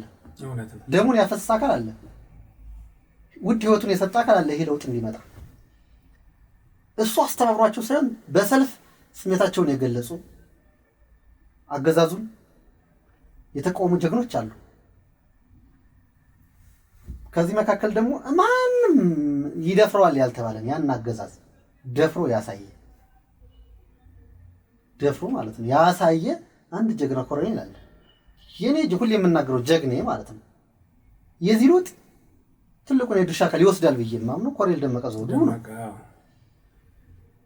አልተሰደደም እኮ በቦታው በቤቱ ይገጥሟል፣ ተታክሷል። አሁን ይሄን ጀግንነት እንዲደበቅ ብዙ የሚሄዱበት መንገድ አለ። ስለ ኮሎኔል ደመቀ ዘውዱ ጀግንነት እንዴት አድርገን እንደብቀዋለን? ብንደብቀውስ ህሊናችንስ እንዴት አድርጎ ይቀበላል? እና አሁን ዘመነ ጀግና ይባላል። አሁን ኮሎኔል ደመቀ ዘውዱን ደካማ ብሎ እኔ ከደመቀ ዘውዱ በልጣለሁ የሚል የአማራ ፋኖ አመራር ነኝ የሚል አርበኛ ነኝ የሚል ምንም ነኝ ይበል እኔ አልቀበለው። ሁሎች ከሱ በታች ናቸው ለእኔ ማለት ነው። እንደግሌ ደግሞ የብዙሃኑ ስሜት እንደሆነ እረዳዋለሁ። መሬት ላይ ያሳየኝ ነው። እኔ በተግባር አምናለሁ፣ በምላስ በፕሮፓጋንዳ አላምንም። በንግግር ሊበልጡት ይችላሉ። ከዛ ለውጥ በኋላ 2008 ሐምሌ 5 አይረሳም የአማራ ወጣት ባህር ዳር ላይ የሞቱት በዛ በየቦታው የወጡ ሰልፈኞች ሁሉ የድርሻውን ይወስዳል። እሱ ያኔ ኢንተርኔት በሌለበት ኤርትራ ውስጥ እየኖረ ለውጥ መጥቷል ወደ ሀገራችሁ ግቡት ብሎ ያስገባው አካል ማን ነው ይታወቃል። ገባ ከወገኑ ጋር ከሁሉ ጋር ተገናኙ። እንደ ድሮ የመናገር መብት አለው። ምን አለው እንደፈለገውን ተለቀቀ። ወንድሞቹ እንዲያደራጅም መንግስት በቸልተኝነትም በንቀሽኑ ተባለ። ያኔም የገጠመ ኢህአዴግን ነው። ህወሓትን የገጠመ የወጣበትም በሷ ነው። መጥቶም ሲራግም የነበረ ያለፈውን ታሪክ ነው። አማራ እንዲሁ ተበድሎ አማራ እንደዚሁ ነው። ተከታይም ያገኘ ህዝብም ከጎኑ የተሰለፈው በወልቃይትና በራያ ነው። አፉን የፈታ እውነት ነው። ይሄም ማይከል ሀቅ ነው። የአባቴ ርስት የሚለው ወልቃይትን ራያን ነው። ደራ መተከል ነበር ሲል ነበር። ህዝብን ሰበሰበ። በጣም አገዘፍ ወዙ ዘወር ብሎ ሳይ ከኋላው ብዙ ተከታይ ያለው። ከዛ በኋላ እኔ ያህል ህዝብ ከያሱማ ካለ በኋላ ነው ያኔ ብልጽግና ይታወቅ ነበር እንዴ? ብልጽግና መቼ ነው የመጣው? ያም ግን በዋናነት ደግሞ እሱ ከመጣ በኋላ እሱ እዚህ ከገባ በኋላ ብዙ ነገሮች ነበሩ። በአጣዬ በወለጋ በተለያዩ ቦታዎች አማሮች ይሄን የማይካድ ሀቅ ነው። እኔም የተሰማኝ ስሜት ነው። እኔም ወደ ትግል የገፋፋኝ ነው። አማራ በዶዘር ተቀብሯል፣ በጅምላ ተቀብሯል። ያኔ ግን እኔ የሚያሳስበው የአማራ መሞት ነበር፣ የአማራ መፈናቀል ነበር። ለካሶች ስራ እየሰሩበት ያኔም ያን ሲያቀባብሉ ተከታይ እያፈሩበት ነው። የተቆረቆሩ መስሎኛል። የማይገባ ቦታ የሰጠሁት ብዙ ሰው አለ። የአማራ የቁርጥ ቀን ልጅ እያልኩ ማለት ነው። ተባለ እነሱ ለስልጣን ነው ከዛ ጊዜ ጀምሮ የሚያስቡ። ህወሓት የምትባለው ከአቅም በላይ ሆና ከገንዘብ ቦታው የራሱን ግዛት አማራን ድቅቅ እያደረገ መጥቶ እየተዋጋ ነበር። ጀግኖች ተሰውተዋል፣ ሄደው ተዋግተዋል። ወሎ ያልከፈለው ዋጋ የለም፣ ጎንደር ያልከፈለው ዋጋ የለም። ሸዋ የወራሲና የሚታወቅ ነው፣ ያልከፈለው ዋጋ የለም። ጎጃም ሄዷል፣ ዋጋ ከፍሏል፣ ደሙን አፍሷል በአማራነቱ። ዘመነ ካሴም ዘምቷል ነው ያለው እንጂ ተዋግቷል አላለም። የዘመተው እንደማን ይዞ ነው? የእኛን ወንድሞች ይዞ ነው የዘመተው። ሚዲያው ላይ ዘመነ ካሴ ማርኳል፣ ተፋልሟል። የትኛው ጎራ ከየትኛው አካል ያኔ መጠየቅ ስለሌለብን ብንጠይቅም የሆነ ነገር እንትን ስለሚበልጥ አልፈነዋል። መሳሪያዎች መጥተዋል። ሲዘምት ዓላማ ይዞ ነው የዘመተ። የሚማረከው ማን እንደሆነ ባገኘው አጋጣሚ እሱ ሴታፑና መቻችቶ ይዞ ተመልሷል። ባጭሩ ከመከላከያ ነው ከቆሰሉ እነዛ መሳሪያዎች ሲሰበስበ የነበረው። ለዚህም ነው ተራራ ላይ የሄዱ ፎቶ እየተነሱ ፖስት ነው። ሚዲያው ከፊት እኮ ነው የጀመረ፣ አሁን አይደለም። አሁን አዳፕት ነው ያደረገው እንጂ በመጀመሪያው ነው። ያም ሆነ ያ ሁሉ ተረሳና ያ ሁሉ ዋጋ ከተከፈለን ነገር ተረሳና እነ ካፕቴን ማስረሻን ያየ እነ ዘመነን ያየ ሌሎቹንም ያየ እነ እስክንድርን ያየ ወጣት ፕሮፓጋንዳውን የሰማ ባይኑም ያየውን ነው። ይሄን ዝም ብዬ አላልፈውም። ፕሮፓጋንዳ አማራ በደረሰበት በደልክ መታገል አለብን ብሎ አጥንቱን ሊከሰክስ ደሙን ሊያፈስ ወጣል ወጣቱ። ከዛ ዘመነ ካሴ ባያችሁት ልክ እኛ ስር ነቀል ለውጥ አማራ መንግስት መሆን አለበት፣ ወንበሩ ይገባዋል የሚል ስሜት አይነት ትግል ጀምረናል። እኔ ማንም ይግዛ ማንም ለአማራ ህዝብ የሚሆን ከማንም ጋር መታገል እንትናለ የምታገል ግን ወይ ዘመነ ካሴ መሪ እንዲሆን አይደለም፣ ወይ የሆነ አካል መሪ እንዲሆን አይደለም፣ ወይ እስክንድር እንዲመራኝ አይደለም፣ ወይ መከታው እንዲመራኝ አይደለም። ለአማራ ህዝብ ለኢትዮጵያ ህዝብ የሚጠቅም ከሆነ ከኬንያም ይምጣ። በዚያ ልክ እንትን እያለ ዛሬ ሁሉን ነገር ያ ሁሉ ህዝቡ የተከተለው ህዝቡ ያመነበትን ነገር ወደ ኋላ ትቶ ተመልሶ ሄዶ ህወሓት ጋር እዛ ውስጥ ገባ። ተመልሶ ወዶ እኔ በወቅቱም እንደዚህ ነው ብዬ የተናገሩበት ትልቁ ሚስጥር ሌላም ቦታ ላይ ስለተናገሩት ነው። ትልቁ ሚስጥር ከህወሓት ጋር ግንኙነት እንዳለው ያወኩኝ የአማራ ፋኖ በጎጃም ከፍተኛ አመራሮች ማለት ነው። ኋላም አፋባ ሲመሰረት አምነውበት እንደተስማሙ ጎንደሮችም ወሎችም ማለት ነው አባባ የነበሩት እንደተስማሙበት እርግጠኛ ሆኜ የወሰንኩት ተስፋ የቆረጥኩበት ስምምነቱ ዘመነ ጋር ሆኖ ተስማሙበት ያን ያህል መስዋዕት የከፈለ የወልቃይት ጠገዴ ህዝብ ሳምሪ የተባለ ሰው በላ ቡድን ልክ ነኝ ለዚህ ቃል ምን አደባባይ ነው እንትን ያላችሁ አሁንም ሸፍቶ ከሀገር ወጥቶ እያለ ህወሓት ጋር ሆኖ ማለት ነው ኮሎኔል ደመቀ ዘውዱ ወደ ትግሉ እንዲመጣ ገፋፍተውታል። አልተቀበላችሁ አልመጣም። ግን ሞክረዋል። እንደ ጥራት ቆጥረውታል። ፈርጀውታል። አሁን ጀግና አይደለም የሚባለው እሱን ባንዳ ያሉት ነው የብልጽግና ተላላኪ ያሉት ነው። በተገኘበት እርምጃ እንዲወሰድበት እየተባለ እሱ ብቻ አይደለም እሱን የሚመረጃ አካል ተልኮ ሳይሳካ ቀርቷል። ይሄው ይሄን የመሰለ እንቁ ጀግናችን ለመብላት ማለት ነው። ይሄ ምን የክደት ጥግ ቢሆን ነው። እሺ እንደውም እሱን ካነሳ አሁን ሰሞኑን ህወሓት ተኩስ ከፍታለሁ ወልቃይትን አስመልሳለሁ ብሎ ሲፎክር ነበረ። የተወሰነ ቦታም ላይ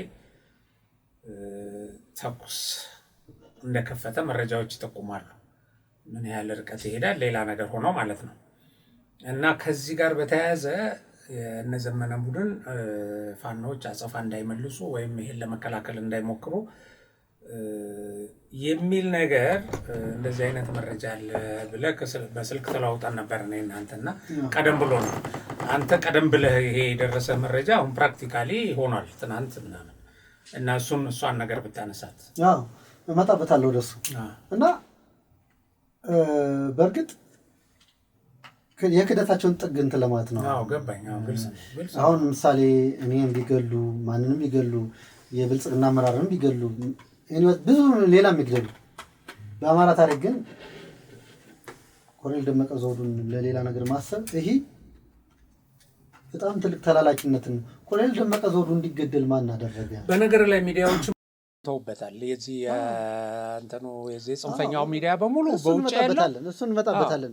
ከመጀመሪያው ማለት ነው በሱ ላይ እንድንዘምት ያደረገ ስታሊን ገብረስላሴ ነው። እንደ ብዙ ጊዜ ስሙ ተደጋግሞ እንደ ሌላ እንትን እንዳይባል በሱ ላይ ብዙ አይነት አሰራር ሰርቷል። እሱ በዛ ነው ከህወሓት ጋር 100% ይሰራሉ ያልኩኝ በዛ ነው። አቀነባባሪው እሱ ነው የሚያቀናጃቸው ነው። እና ስታሊን ገደልልኝ፣ ዘረፍልኝ፣ አፈናቅልልኝ ያለውን አማራ ሁሉ የሚያፈናቅሉ ከሆነ ምን ምሳሌ አሁን ማን የትኛው አማራ ነው? ለየትኛው ህዝብ ነው የሚታገሉ? አይደለም አይሉም አይክዱም ተናግረውታል ከነ ማስረጃው ነው። የአማራ ባለሀብቶች ለምሳሌ እንዲገደሉ በፋኖ በኩል ስም ዝርዝራቸው በቲፒኤልኤፍ የተላለፈ አለ። ለምሳሌ ስማቸውን ብናነሳ ለምሳሌ እኔ ሰውዬ ፖለቲከኛ አይደለም ባለሀብት የባለጸጋ የሆነ አካል ደጋፊ መሆኑ አላውቀውም። እንደ ሀገር ግን ሀገርን ይደግፋል። እንደ ሀገር መከላከያን ሲደግፍ አውቀዋለሁ። እሱም ብቻ አይደለም ፋኖም ደግፏል። በሰሜኑ ጦርነት የአማራ ልዩ ኃይል ተደግፏል። ሀገር እንዳትወረድ በዛ ልክ ነው ያውቀዋለሁ። ግን እንደ ህወሓት ማን ነው ዋጋዋን ሰጧታል ማለት ይችላል። ከመንግስት ድጋፍ እያደረገ በዛ ልክ ነው ሎጂስቲክ ሆኗል በማለት ነው። አቶ በላይነህ ክንዴ ስታሊን ገብረስላሴ የአማራ ፋኖ አመራሮች ላይ ደውሉ። በነገራችን ላይ ስልካችን የት እንደሚያገኝ አላውቅም። ይሄ ሰውዬ እስከ አባል ድረስ ይደውላል። ደጋፊ መስሎ ማለት ነው። ፕሮጀክቶቹ ተቋሙ ይሄ ፋብሪካዎቹ እንዲቃጠሉ፣ መኪኖቹ እንዲቃጠሉ፣ ሰራተኞች ከብልጽግና አመራር ተለይቶ መቴት እንደሌለባቸው አድርጎ ትእዛዝ ሰጥቷል። የበላይነህ ክንዴ ማለት ነው። ማን? ስታሊን ገብረስላሴ። በማን? በጎጃም ልጆች። በላይነህ ክንዴ ማን ነው? ጎጃሜ ነው። ባለሀብት ነው። የሚሰራው ለማን ነው? ለኢትዮጵያ ነው፣ ለሀገር ነው። አማራ ክልልንም አልምቷል። አማራ ክልል ውስጥም ብዙ የእርዳታ እንትኖች ቡሬን እንውሰድ፣ ፌቤላ ኢንዱስትሪን ብንወስድ ስንቱ ነው የጎጃም ህዝብ የስራ እድል የተፈጠረለት? ስንቱን ነው ሸፍኖ የያዘ? ያ የሚጠቅመው ለጎጃም ህዝብ ነው፣ ለሱ አይደለም። ያ ፋብሪካ የሚጠቅመው በነገራችን ላይ እዛ ውስጥ የሚሰሩትን ግን እንደ ፖለቲከኞች ታይተው መያዝ አለባቸው፣ መረሸን አለባቸው፣ መኪኖቹ መቃጠል አለባቸው። ትእዛዝ ወረደ። ብዙዎች ተው ብለዋል። ለምን መሆን የለበትም ያሉ ሰዎች አሁን የሞቱ አሉ፣ የታሰሩ አሉ፣ ከሆነ ቦታ ላይ ዝቅ ያሉ አሉ። በግሌም እኔም ስናገሩ ስከራከርበት ይኖራል። ሳያስማማኝ ነበር። ተጨባጭ ነገር ምን አለ? መከላከያ ይደግፋል ነው። ትናንት በነበረው ይደግፋል። ዛሬም ቢሆን በመከላከያ ቢደግፍስ ምን ችግር አለው? እኔ አሁን ይደግፍ አይደግፍ የማውቀው እንትን የለኝም። አይ እሱ ሳይሆን አሁን የነሱ የቲፒኤልኤፍ ፕሮጀክት አሁን የነ ስታሊን አማራን እርስ በርሱ ማጋደል ነው። ዞሮ ዞሮ አማራ ክልል የሚከፈት ተኩስ እኮ በማንም ላይ ይሁን ሚሊሻውም ሲሞት የአድማ ብተናውም ሲሞት እዛ የዘመተው መከላከያ ሲሞት የአማራ ህዝብም እንዲህ ሲደቅ ኢኮኖሚው ክልሉ ሲወድም እኮ ቲፒኤልኤፍ ጠላቱ ጋር እየሰራ ነው። በየትኛውም ወገን ይሙት ኢቭን በፋኖ ወገንም ተሰልፎ በነ ዘመነ አሰልፎ የሚያዋጉትም እኮ የአማራ ወጣት ነው። ስለዚህ እነዚህ ሰዎች አማራን ለማጥፋት ያላቸውን ፕሮጀክት አሁን እርስ በርሱ በማታኮስ እርስ በርሱ በማገዳደል ጉድ ከምን ጊዜውም በላይ ማለት ነው። አሁን ከምን ጊዜውም በላይ አሁን ፋኖ የምንለው እንትን አማራ መሬት ላይ ቲፒኤልኤፍ ትልቁን ስራ እየሰራው ነው። መሬት ላይ ያለ ቲፒኤልኤፍ ነው። ጠላቶቹን እያገዳደለ ትናንትና መበቀል የማይፈልግ ያልቻለውን ሰው አቅም አጥሮት የቀረውን ሰው ዛሬ መበቀል ይችላል። ትናንት መግደል ያቃተውን ትናንት ማውደም የነበረበትን ተቋም ባለመቻሉ ሳይወድም በመቅረቱ ጎጃም ማለት ነው ወሎ ምናምን ስራ ሰርቷል። የጎጃምን አላገኘም ማለት ዛሬ እየሰራ ነው፣ እያገኘው ነው። ስራ እየሰሩለት ነው። ጎንደርን እያወደመ በቃ ይሄ ነው። ሁለተኛ ይህን ባለሀብት ብዙ ጊዜ ፈልገውታል አይደል? ቢተው እኮ ነው። ከልማቱም ከደህንነቱም ምንም ስጋት አልሆኑበትም። አሁን ግን አሁን በምንየው ማለት ነው እንደ ጎጃም ባሉ እንትኖች መኪኖቹ ሲወጡ ይያዛሉ እኮ ሰራተኞቹ። አሁን እንደሌላ በእጀባ ካለዱ የሚያዙበት ሁኔታ ተፈጥሯል እኮ። አሁን እንትኑ እሱ ሰራተኞች ተሸማቀው እንደ መንግስት ባለስልጣን ተቀምጠዋል። ከምንም ንክኪ ነፃ ናቸው እህቶቻችን። አሁን እነዚህን ሰዎች አጥፉ ሲባል አንተ ታውቃለህ፣ ያው የመረጃም ሰው እኔ በጣም አውቃለሁ። ለምንም ተብሏል። ለምሳሌ እንደዚህ መኪና ጭነት ምናምን ጭኖ ሲወጣ ምናምን ከዛ ውስጥም ራሱ 10 ሰዎችን ቀኝ በሚባለው ልክ መረጃ እየሰጡ በዛ ልክም ሂደት ተሄዷል። ይሄ ማለት እኮ እንትን ነው፣ ተቋም ማውደም ነው። በስታሊን አሽከርካሪነት የሚደረግ ግለሰቡን ለመጉዳት ታስቦ ሳይሆን የአማራ ህዝብን ለመጉዳት ታስቦ ነው። የአማራ ህዝብን ለመበቀል ታስቦ ነው። ያ ኢንዱስትሪ የሚጠቅመው ለአማራ ህዝብ ነው እንጂ ለባለ ሀብቱ አይደለም። ባለ ሀብቱ ያ ኢንዱስትሪ ኖረም አልኖረም ይበላል፣ ይጠጣል፣ ይኖራል እኮ። ለእህት ወንድሞቻችን ግን ለእኛ ግን የስራ እድል ተፈጥሯል። ያ እንዲቋረጥ ነው። አንድ እሱ አለ። ሁለተኛ ኮሎኔል ደመቀ ዘውዱ ላይ አማራ ሆኖ ለአማራ ህዝብ እቆማለሁ እታገላለሁ የሚል ሰው በዚህ ልክ ክፋት አስቦ አይደለም። አደረጃጀቱ የመጣ ከዛ ነው፣ ከህወሓት ነው የመጣ። ህወሓት ኮሎኔሉን ለመግደል አልተኮሰበትም። እሱ ያልተሳካለትን አሁን በአማራ ልጆች ማሳካት ይፈልጋል። ደፍረውት ሞክረውት ዋጋቸውን ያቀመሳቸውን ጀግና መግቢያ ያጡለትን አሁን በገንዘብ ወንድሞቹ እንዲበላ ስራ እየሰሩ ነው። ሞክረውት ነው ያቃታቸው። እነሱ ሞክረው አቅቷቸዋል። አሁንም እዚህም አልተሳካላቸው ብሎ ነው። እና አንዳንድ ሰው ወልቃይት ምናምን እንደዚህ አሳልፈው አይሰጡም ምናምን። ወልቃይትን ይሄው እኮ አሁን ጸለምት ላይ ሲተኩሱ እኔ ባለፈው የደወልኩት በዋናነት ማለት ነው እኔ የትግል ቦታውን ጥዬ መጣሁ እንጂ ከመረጃውን አራኩ። ዛሬ ማን የት ቦታ አለ በማስረጃው እኔ አውቃለሁ፣ ምን እንደሚወይን ያውቃለሁ። ለአማራ ፋኖች ማለት ነው እንደ ጎጃም እንደነበሩበት ቀጠና አመራሮች የመረጃ ሰዎችም እኮ አሉ አብረው ያሉ። ህወሓት በየትኛውም ሰዓት አማራ ምድር ላይ ተኩስ ብትከፍት የትኛውም አካል መረበሽ የለበትም፣ ምንም ችግር የለውም የሚል ሚስጥር ተላልፏል። እንደዚህ አይነት መልእክቶች እንትን ብለዋል። ህወሓት ጦርነት ከከፈተች አማራ ክልል መጀመሪያ ነው የምትከፍት ይታወቃል። ስለዚህ ህወሓት ጦርነት ከፈተች ብሎ በስነ ልቦና የሚሆን ማንም ጫና እንዲያድርበት መሆን የለበትም ንገሩ ተብሎ በተዋረድ እንትን እያለ ነው ምስጢራዊ ሁኔታ ማለት ነው። ያ ማለት ምንድነው? ጦርነት አለ ሊከፈት የፈለገ እና የፈለገውን ነገር ቢያሳኩ እናንተ ምንም ማጸፋ እንዳትመልሱ። እሱ ደግሞ ምንድነው ቅድም የተነጋገርነው ሳምሪ በወልቃይት ህዝብ ላይ ተመልሶ የሰራውን ግፍ እንዲፈጽም አምኖ ተቀብለዋል፣ ፈቃደኛ ሆነዋል፣ ጨርሷል። እነማን? መሪው ዘመነ ካሴ ወዶ ነው እንዴ? ተገዶም ሊሆን ይችላል። መሪ እንዲሆን የተደረገበት ምክንያቱም አንዱ ይሄ ነው። ይቀበላል። ወልቃይት ላይ ለሚደረገው የተከሰ ዘቦች ራሳቸውን ይቻሉ እንጂ ምንም አያገባንም እየተባለ አሁን ከሳምሪ ጋር የሚሰራ አማራ አለ? ማን ያምናል?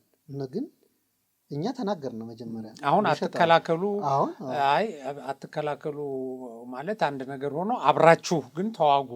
አሁን ከማንኛውም አካል ጋር እንቆማለን ማለት እኮ ከቲፒኤልኤፍ ጋር ተዋግተን እንግዲህ እንትናን ደመቀ ዘውዱ ይገደል ብሎ ትዕዛዝ ማውጣት ማለት እኮ የቲፒኤልኤፍን ጦርነት ሰፖርት ማድረግ ታዲያ ወልቃይትን አሳልፎ መስጠት ማለት ነው። ታዲያ ከዚህና ይሄ ቡድን ይሄንን የወሰነ ቡድን ነው። ስለዚህ አንተ ከዚህ ቡድን በመውጣት ለህሊናህም እረፍት ነው፣ ለአማራም ህዝብ ትልቅ ዋጋ እንደከፈልክ ነው። እንግዲህ እኔ በግሌ እውነት ለመናገር ማለት ነው እኔ በግሌ ጦርነትን አሁን እኔ አላበረታታም። እኔ አሁን በምንነጋገርበት ሰዓት አስታራቂ የሆነ ጥሩን ሐሳብ ብናገር ደስ ይለኛል። እየተናገሩም ነው። ግን አካሄዱን ህዝቡ ማወቅ ስላለበት ነው የምናገር። ሴራውን ማወቅ ስላለበት ነው። አንዳንድ ሰዎች እኛ ስንናገር ውሸት ይበሉ፣ የምንናገረው ግን ሀቅ መሆኑን በራሳቸው እንትን ይላሉ። እየተነጋገርን ስለሆነ እያየነው ስለሆነ ማለት ነው። እኔ በመውጣት የኩራት ነው የሚሰማኝ።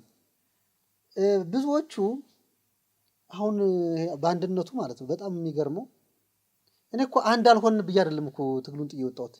አንድ ሆነናል እና ተመለስ ምናምን ብዙ ይደውሉልኛል። አንድ ሆነን እኮ ለትንሽ እኮ እንትናል። ከዛ አንድ የሃይማኖት አባት ደወልልኝና ትልቅ ነው እንደዚህ በአደረጃጀት ውስጥ ነው ያለ። አይ ለትንሽ ተሸወድክ መንግስት ነው አለ። አሁን አንድ ሆነናል እና እኔ በነገራችን ላይ እኔ ማለት ነው እኔ አቋሜን ማንም እንዲያውቀው የወጣሁትኝ ፋኖ መንግስት አይሆንም ብዬ አይደለም፣ ያለው መንግስት አሸንፏል ብዬ ይቆያል ብዬ አይደለም፣ ያለው መንግስት ደግፌም አይደለም።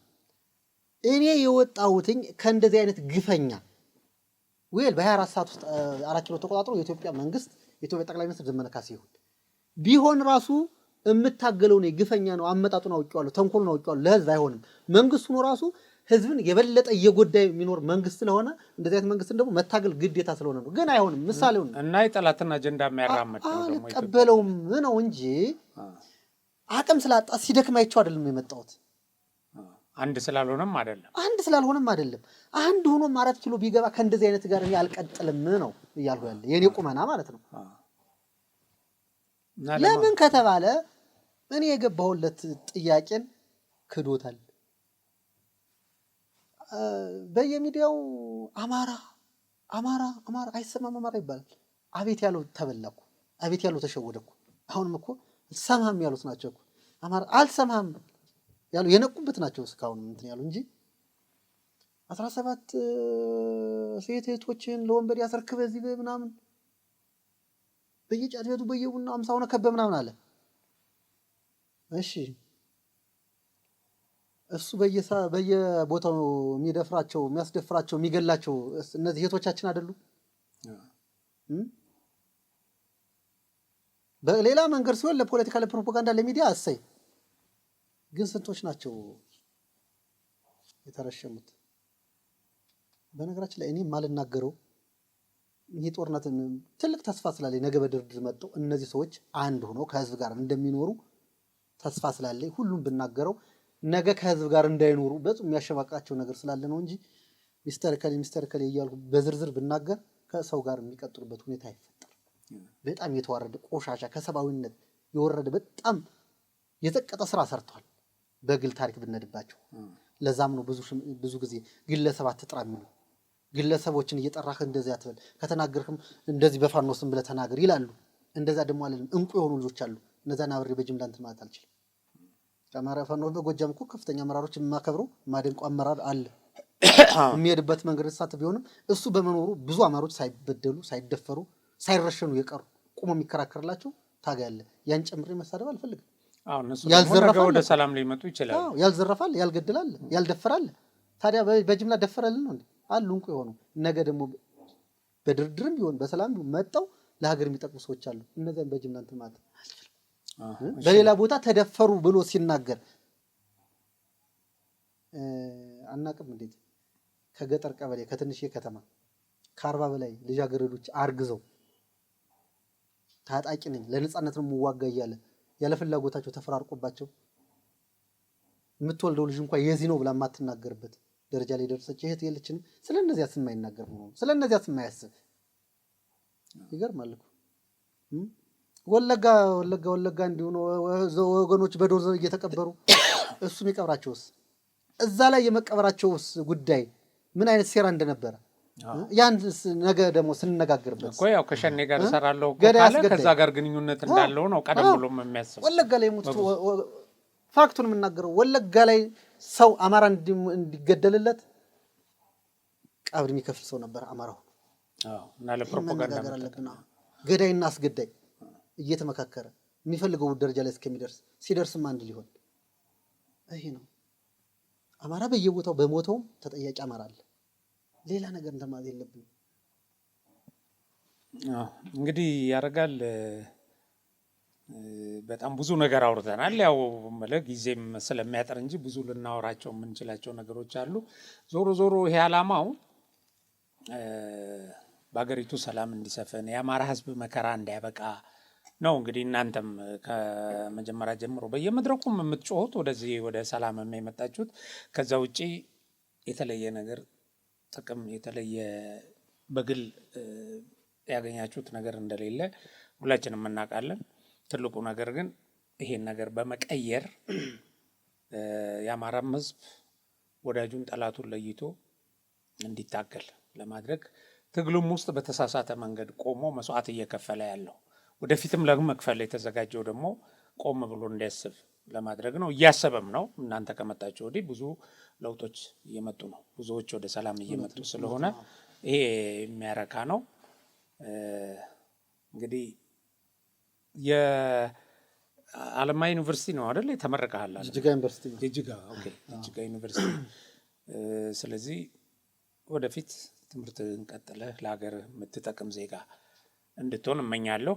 ሌሎቹም እንደዚህ በቃ ትግሉ በትክክል ለአማራ ሕዝብ መስሏቸው ከትምህርት ቤት ትምህርታቸውን አቋርጠው ገብተው ሌላ ሰላማዊ ህይወታቸውን አጨልመው እንደገና ደግሞ የህዝቡን ሰላማዊ ህይወት እየረበሹ ያሉ አሉና ለጠላት መሳሪያ እየሆኑ ያሉ እነዚህም ከድርጊታቸው እንዲቆጠቡ እንግዲህ በጋራ መልእክት እናስተላልፋለን። ሀገራችንን ሰላም ያደርገው፣ የአማራ ክልል የተረጋጋ ይሁን እና የቀደሙ ጠላቶቹ ሲቀጠቅጡት ኖረው እንደገና ደግሞ አሁን በእጃዙር በራሱ ልጆች እንደሚያስቀጠቅጡት ህዝቡ እየገባው ነው። እናንተም እያስተማራችሁ ነው። ይሄንን አጠናክራችሁ ትቀጥላላችሁ ብዬ ተስፋ አደርጋለሁ። ጥሩ እውነት ነው።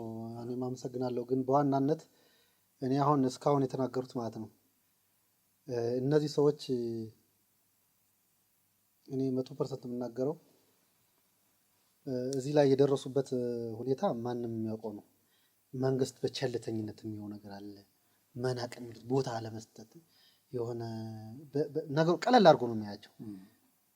ማየት መንግስት እስከሆነ ድረስ ከምንም መቁጠር ላይችል ይችላል። ግን መንግስት እነዚህን ሰዎች በናቀ ቁጥር ቦታ ባልሰጠ ቁጥር እነዚህ ሰዎች የሚበዱት ማህበረሰብ ግን መንግስት ማሰብ አለበት። እኔ አሁን ከመጣሁ በኋላ አይቻለሁ። እዛ ቦታ ሆኜ ባንም ቢነግረኝ ማመን የማልችለውን እኔ በአካል ያየሁት ነገር አለ።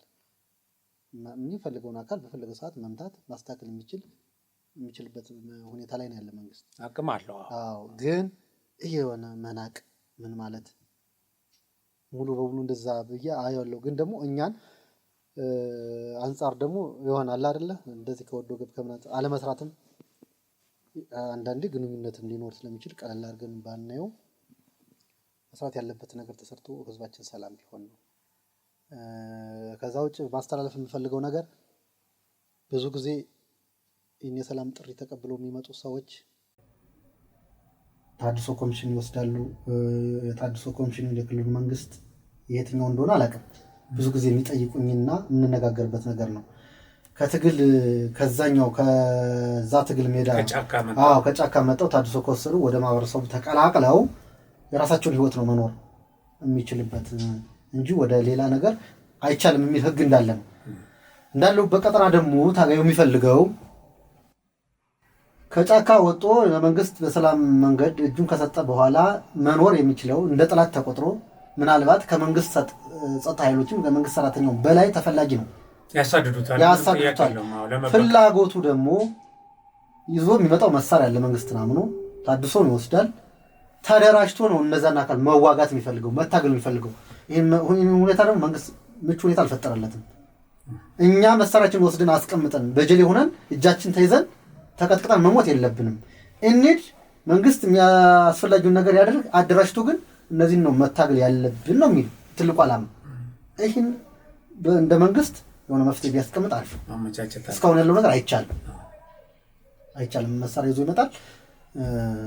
በቃ ከዚህ በኋላ ወደ እንትን ነው መስራት አይችልም፣ አያሰሩም፣ መንቀሳቀስ አይችልም። በሆነች ቦታ ተወስኖና ሳይሰራ መኖሩን ተገቢ ነው ብዬ ስለማላስብ እዚህ ላይ እንትን ቢታይ ነው። ከዛ ውጭ ግን እንደ አሁን ብዙዎች እንደዚህ ያሉ በቃ በሚዲያ ባናየው አስጠላ ምናምን ይላል። እኔ ምንም ችግር የለብኝ፣ ማንም የፈለገውን ማለት ይችላል።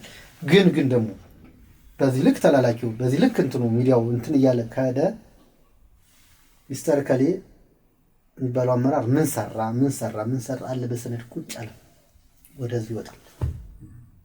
ምናልባት በስተት የሚስራው አብዶ የሚስራው የሆነ ነገር አስገዳጅነት ሆኖ ይስራው፣ ግን መታረም አለ። ነገ ወደ ህዝብ ሲመጣ እንዲኖር ነው እንዳይሸማቀቅ ነው እንፈልግ።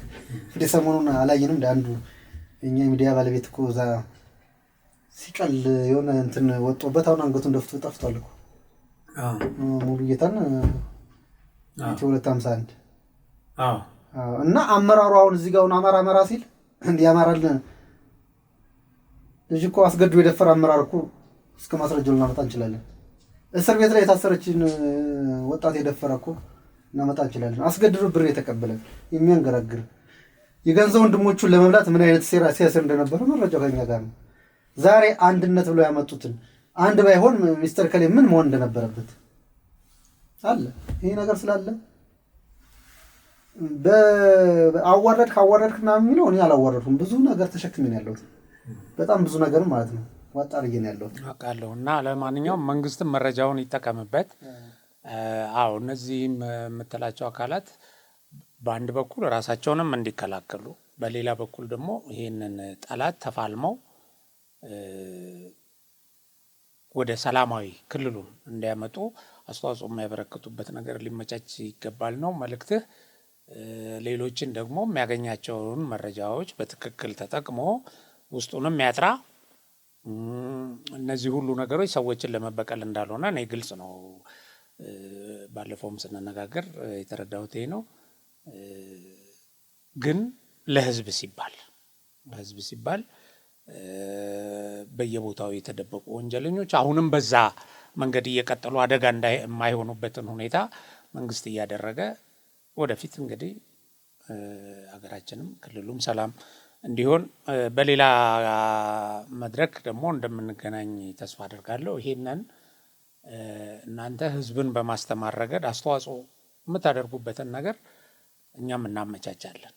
አሁን የመጡ የሚዲያ ሰዎችም አሉ፣ ከዛ ውስጥ ሌሎችም በጣም ብዙ ነገር ሊገልጹ የሚችሉ ሰዎች አሉና ይሄንን አድርጎ ይሄን ቡድን ከህዝብ በመነጠል ሌሎች ደግሞ የሰላምን መንገድ እንዲከተሉ ወደ ሰላም የመጣው ሰው ምንም እንደማይሆን አሁን በሰላም እንደሚኖር ይሄንን እንዲረዱና እንዲበረታቱ በማድረግ ረገድ እናንተም አስተዋጽኦ የምታደርጉበትን መድረክ እያመቻቸን እንሄዳለን። ወደፊት በተለያየ መድረክ እውነቶችን የምትገልጹበት አሁንም የምታገኟቸው መረጃዎች እየሰጣችሁ ለሰላም የሚበጅ ነገር ሀሳብ እንድታቀርቡ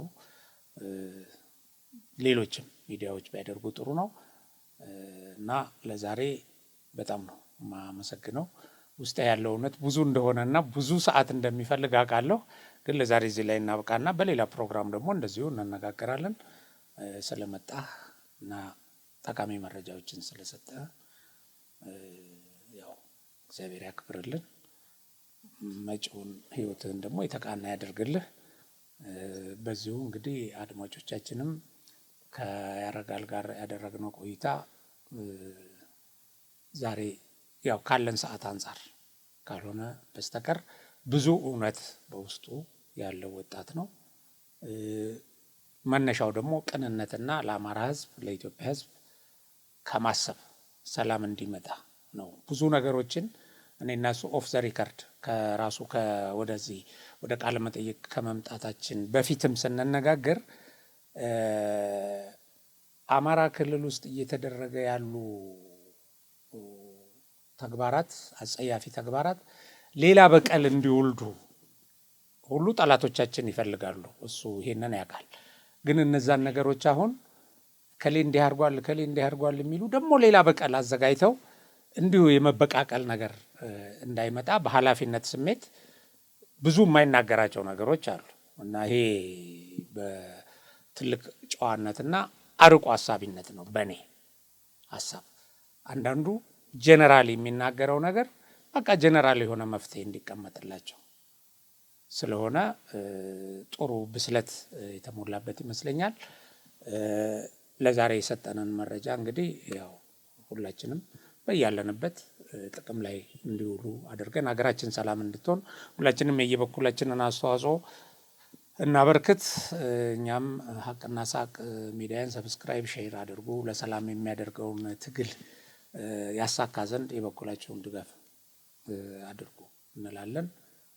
በሌላ ፕሮግራም እስከምንገናኝ ሰላም።